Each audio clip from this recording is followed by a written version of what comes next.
It seems more and more people are having strange and horrifying encounters while out camping in Mother Nature. Welcome back to the swamp, my friends. It's good to see you made it back for another episode. Today I'm going to be sharing some creepy and allegedly true camping horror stories. As always, if you have a story that you would like to share in a future episode, be sure to submit your story at swampdweller.net or the email you can find in the description down below. I'd love to share your story with everyone here in the swamp. Joining me today is my friend Mr. Revenant. He helped me read one of these stories, and if you enjoy his voice, please be sure to subscribe and check out his channel. You can find the link to do so in the description down below. Now, let's get into these creepy and allegedly true camping horror stories that'll keep you out of the woods.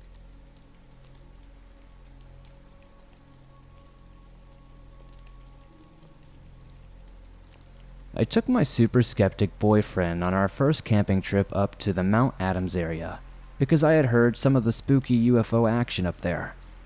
We had not been dating too long at this point.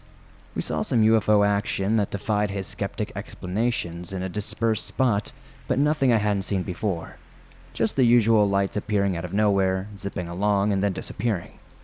Lights appearing and joining up, then disappearing, that kind of thing. It was pretty satisfying to hear him say, "Yeah, I have no idea what that was." A few months later, we were camping with his dad and stepfather, who were both longtime veterans in the Forest Service. We mentioned the spots where we had camped, and his stepdad, who is not a believer of anything like this, he said that Mount Adams, Gifford Pinkett area had been his beat for years. Without any prompts from us, he said, "We were supposed to be up there looking for camp thieves. We never caught any thieves, but we saw a lot of weird stuff in the sky." When I pressed him for details, he got a little cagey about it, but did tell a creepy story about how these big black logging trucks with no lights would appear and steal lumber in the middle of the night. So he and his partner staked out one night to catch them. They were backed up into the bush and had to sit in complete silence to let the truck cool down, so nobody would detect them with heat or night vision goggles. The back of the truck was deep in the bush, meaning that only forest was behind them.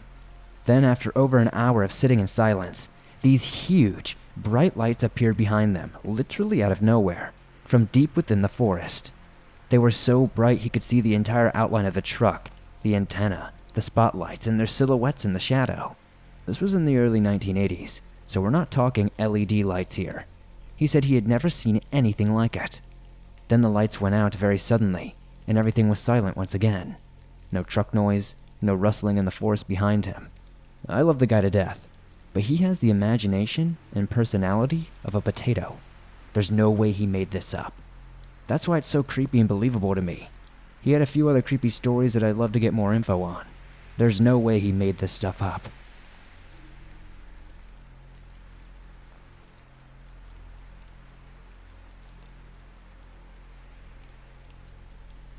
This story is 100% true, and it takes place in Cincinnati, Ohio, specifically Clermont County. I'm a female. I'm 30 years young now, and this happened in 2006, so at the time I was 17, going on 18. My boyfriend, we will call him Martin. My friend we will call Alice, and her boyfriend, we will call Neil, are the ones involved in this unexplained event. So, for some background first. There is this abandoned cabin in the middle of the woods, and you can only get to it by walking about a mile one way. There are abandoned cars, an ambulance, some tractors, and other random vehicles like a short school bus, and they're all covered in gunshots. There is not even a path to drive a vehicle back there. If there was, we would be walking a 1 mile way to get there. So we're not sure how they even got there, or how long they've been there. My boyfriend and I had gone with 2 other friends previous to our encounter, and it was creepy, but not compared to what happened when we met with Alice and Neil. So on our previous trip, we went with our friends, Tracy and John. Tracy and I went upstairs and had a Ouija board. We just asked random stupid questions I can't even remember. What I do remember is it spelled out, hooey. We said goodbye on the board and were looking around upstairs, which was really just an attic. We found massive kid socks on the wall. It was really random and weird. We got startled when an alarm clock started ticking. It wouldn't stop. So I smashed it to pieces, and that was that. We walked downstairs where the boys were and made our way back outside. We found a creepy well that was covered up, and then all of a sudden, we heard that alarm clock start ticking again. But I know I had broken it, so that kind of spooked us. But nothing major. We saw an outdoor cellar, and we went in, and there was a girl's child boot with a bone inside the shoe. So I was like, okay, we're done for today. Let's go.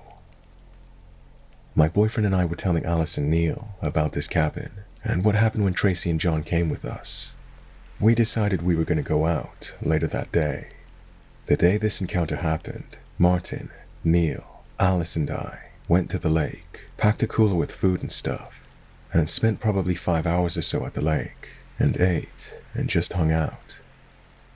We left the lake, stopped at Alice and Neil's house, dropped the cooler off, which was in the trunk of the car. After getting everything out of the trunk from our lake trip, we headed to my boyfriend's parents' house, where we parked the car and began our walk home. We had flashlights, and that was it. The walk there was very uneventful. We had to walk through 2 huge drainage tunnels to get to this cabin as well. We made it there, and it wasn't dark out, but it seemed different this time. I'm not really sure how to explain it. It was just different, but we did come later in the day previously, so I was like, okay, whatever. Just like last time when we got inside, Alice and I were going to go upstairs. I wanted to show her the socks on the wall, and I also wanted to go check on that clock that I broke the last visit, that I heard ticking outside previously. As we started to go up the stairs, there was a big crash, like something was thrown or knocked over. Alice gets freaked out, and then out of nowhere, she books it outside, back down to the creek, yelling at Martin, Neil, and myself to come on. I go chasing after her, and she's in tears, having a full-blown panic attack, saying something I can't understand. Finally, I get that she saw someone looking in the window at us. We tell the guys, and literally nobody is around, only the 4 of us. Since she's so distraught, we decide to go ahead and leave. As we're walking back down the creek bed, heading back the same way we came, which is the only way there, Martin and Neil are kicking over these huge rocks. We stop and realize there are huge rocks, I'd say boulders, standing right up in a line the entire way down the creek bed. They couldn't have been there not even 20 minutes prior, because we'd have noticed them as we were now. This seriously freaked all of us out. This is not normal, and this is not natural. We pick up the pace and start to haul ass out of there. We make it to the first drainage tunnel, and we turn on our flashlights, and none of them will turn on. Holy shit, what is happening? 30 minutes later, we're back at my boyfriend's parents' house, where Alice and Neil's car is parked. Alice gets in the car, because at this point, she's ready to get home and forget this event ever happened. The rest of us are still outside the car. Alice suddenly gets out of the car, screaming and jumping up and down and flying around. She's covered in ants. We are all confused as to what's going on. We look, and they're coming over the back of the seat from the trunk. Neil opens the trunk of his car, and laying in the trunk is this huge, rusty, extremely old wool sock covered in ants. Now, remember what I said earlier in the story. We had been in and out of the trunk all day long, and there was nothing in their trunk when we left the house after dropping off the cooler. Now there is a wool sock covered in ants that covered their car. This was too much for any of us to even wrap our heads around. Needless to say, we've never been back there, and I, personally, will never go back there. It turns out, the man who used to live in that cabin was named Hubert, and he was often called Huey. My boyfriend had actually been to the cabin once before I ever went, and he found these journals there. The man was an alleged child molester. His journals went into details about his urges. I'm not going to get too much into that, but again, this story is 100% true. It was honestly the one and only time I've ever encountered something like this. I will never go back to that cabin, ever. Even to this day, talking about it, and right now, I have goosebumps. I can't explain what happened that day. I have no idea what Alice saw that scared her so bad in the window, but I do know boulders do not stand straight up on their own in a line. And nobody could have done it so fast to scare us. Nobody could have messed with our 4 flashlights. And nobody could have put that old, dirty, ant-infested wool sock in Alice and Neil's car trunk. If you are ever wandering through the woods and come across a random cabin, just leave it alone. You never know who lived there, what they did, and who or what may still be there. Unfortunately, I learned this the very hard and unsettling way.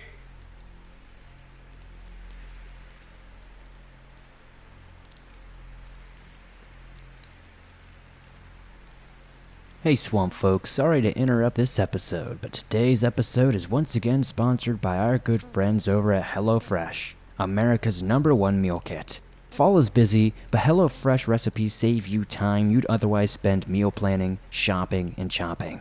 So you can get back to what really matters most. HelloFresh's family-friendly menu is a big win for the back-to-school season with easy, delicious recipes for drama-free dinners. HelloFresh offers 50 menu and market items to choose from each and every week, from vegetarian meals and calorie-smart choices to extra special gourmet options. There's something for everyone to enjoy with recipes designed and tested by professional chefs and nutritional experts to ensure deliciousness and simplicity. I've been using HelloFresh for around 2 years now and I really enjoy it. So join me and many others in the swamp who are using HelloFresh today. Find out why it's America's #1 meal kit. Go to hellofresh.com/swamped14 and use code SWAMPED14 for up to 14 free meals, including free shipping. Once again, go to hellofresh.com/swamped14 and use code SWAMPED14 for up to 14 free meals, including free shipping.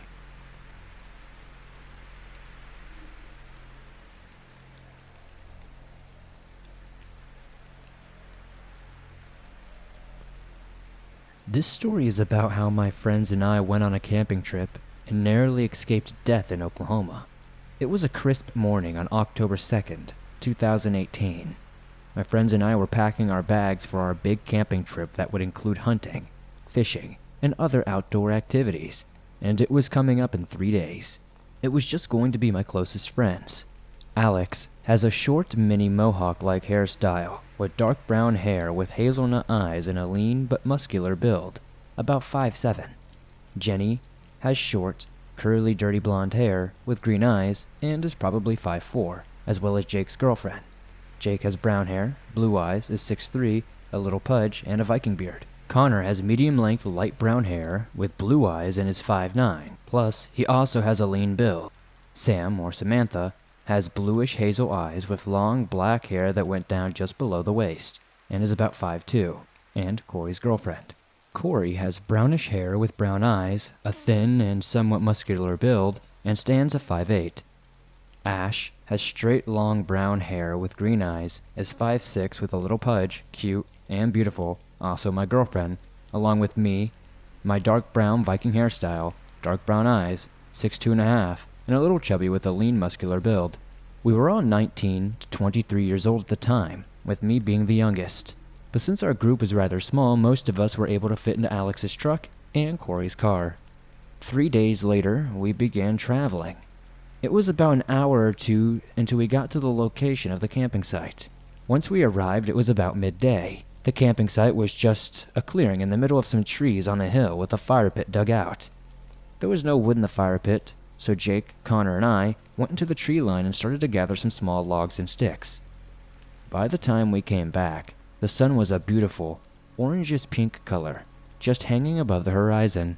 Jake and I laid the logs down in a circle and placed the sticks in a cone-like shape just barely touching the logs. We needed kindling, so I started raking around the dead grass into little bundles and placed them in the middle and struck a long-reach match.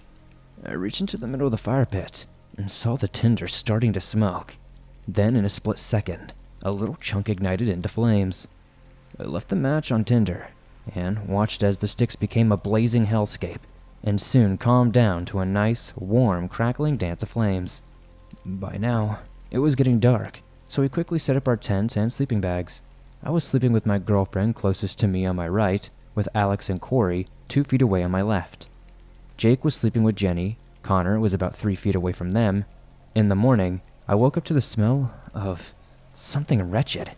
It was a stench that smelled like rotten flesh, mixed with a dog that was doused with sewage water.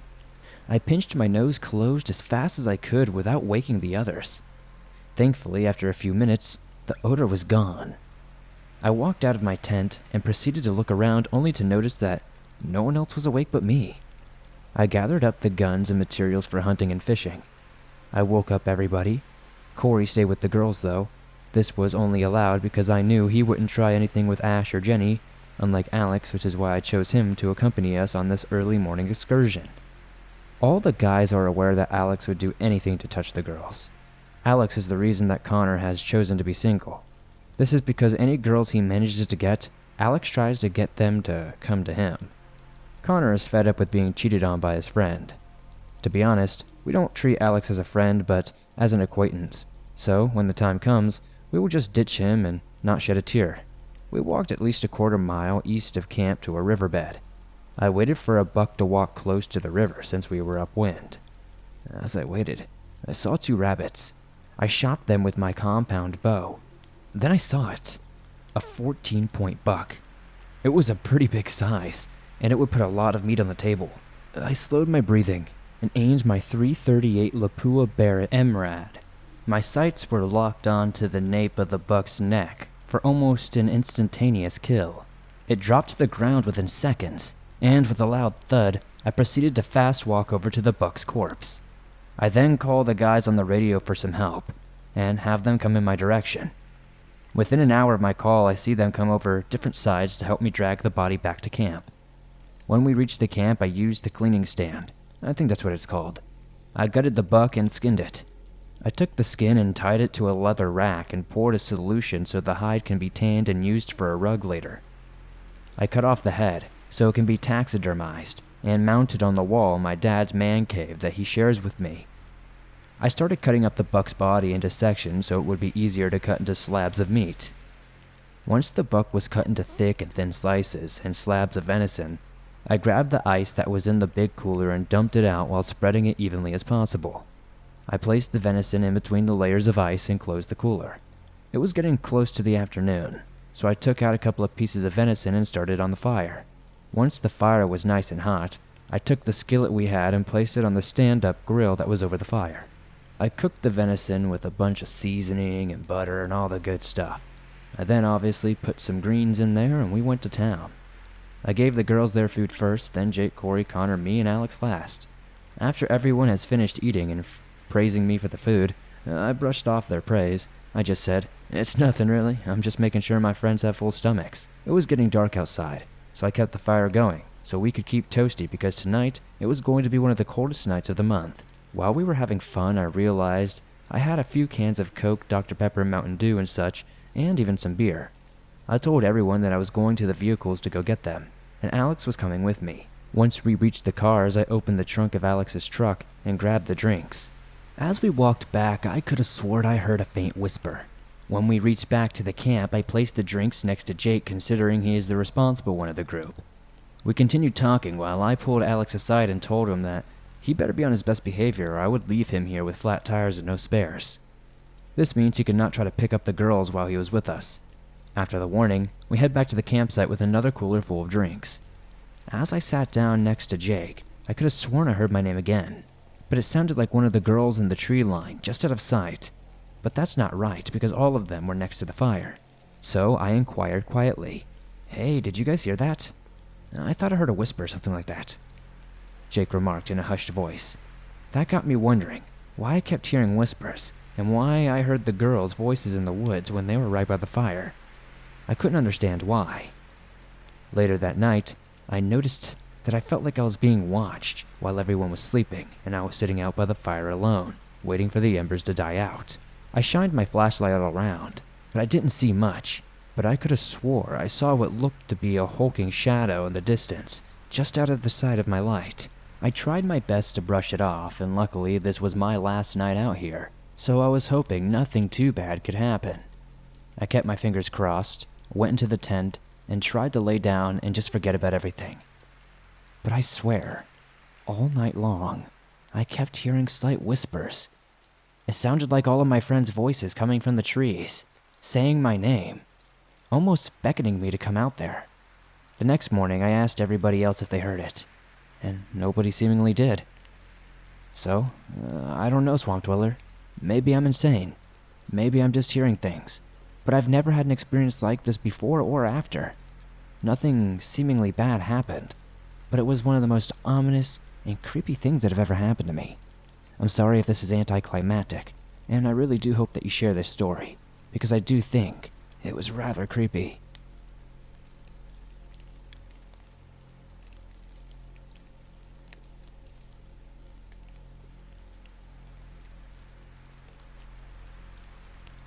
This happened to me a while back when I decided to go on another camping trip alone.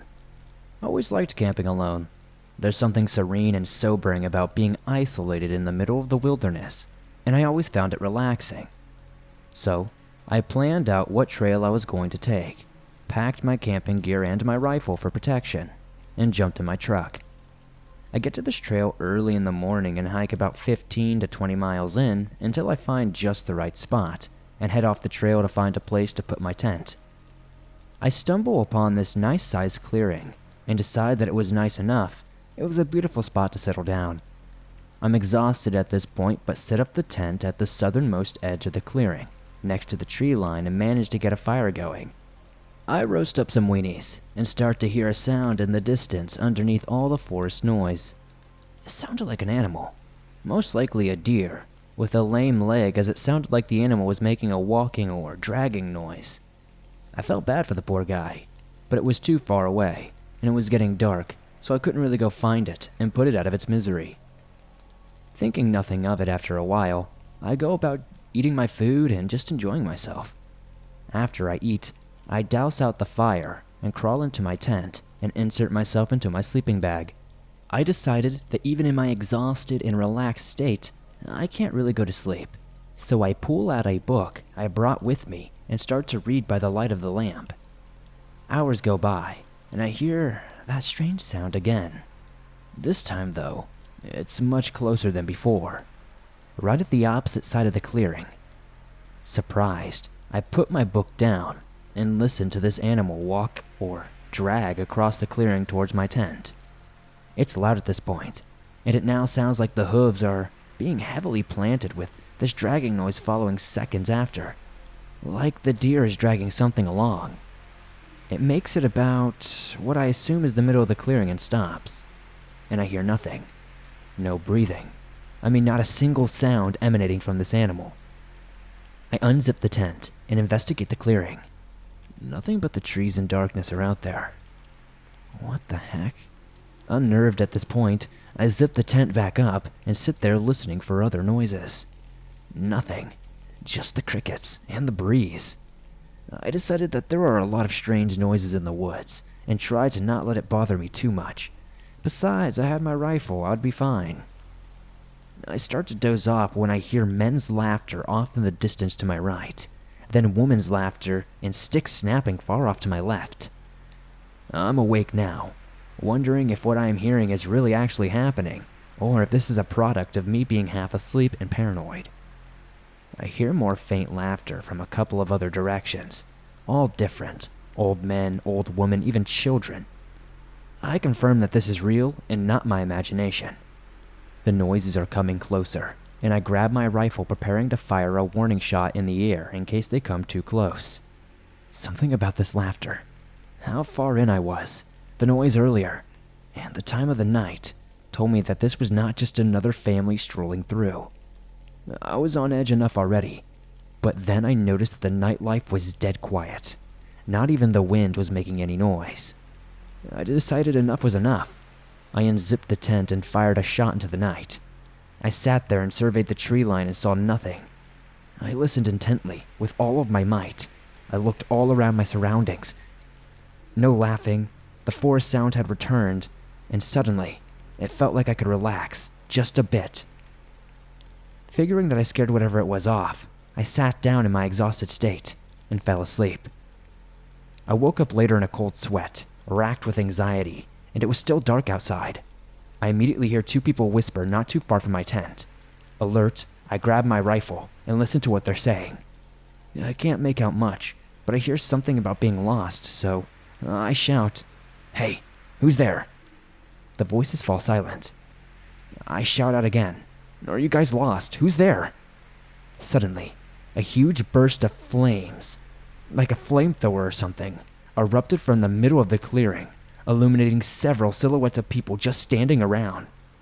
In shock, I fire my rifle, blowing a hole right through the front of my tent, and then everything goes dark. Without even checking my surroundings, I get up and sprint out of my tent, making a hard left back to where the trail was. I hiked until sunrise back to my truck with my head over my shoulder the entire way. I never heard anyone follow me. I never saw anyone or anything the entire time, but I couldn't shake the feeling that I was being watched.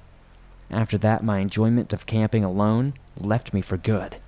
I left all my gear in the woods that night, and never returned, and have no plans on ever returning again.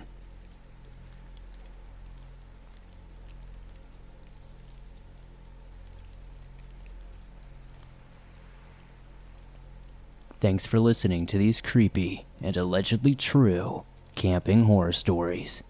If you enjoyed these stories, please be sure to hit that like button as it helps me out a ton. The more likes this episode gets, the more YouTube promotes it in the algorithm, and that's incredibly helpful to the swamp.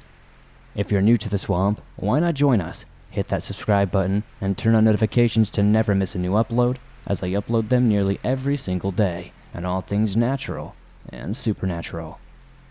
If you have a story that you would like to submit to hear in a future episode, whether it's a camping story or something completely different, be sure to submit your story at swampdweller.net or the email you can find in the description down below. I'd love to share your story with everyone here in the swamp. It's stories like yours that help keep this show going on a daily basis. If you're listening to this on iTunes or another podcast platform, please be sure to give this a 5-star rating, as that's incredibly helpful to me over there. If you enjoyed my good friend Mr. Revenant, who read story number 2 today, please be sure to subscribe to his channel. You can find the links to do so in the description down below. They upload some quality scary content all the time on their YouTube channel. If you're on the go but don't have YouTube Premium but want to download and listen to your favorite Swamp Dweller scary stories no matter where you go, you can download them absolutely free from iTunes, Spotify, Stitcher Radio, and pretty much anywhere else you find your favorite podcast online. If you would like to support the show outside of hitting that like button, subscribing, and giving us a 5-star rating on iTunes, maybe check out the merch store. I've got t-shirts, hoodies, face mask, and more. I'd love to see you guys wearing some cool swamp threads. Be sure to hit me up on Facebook, Instagram, and Twitter, and I'll see you guys soon with another creepy video.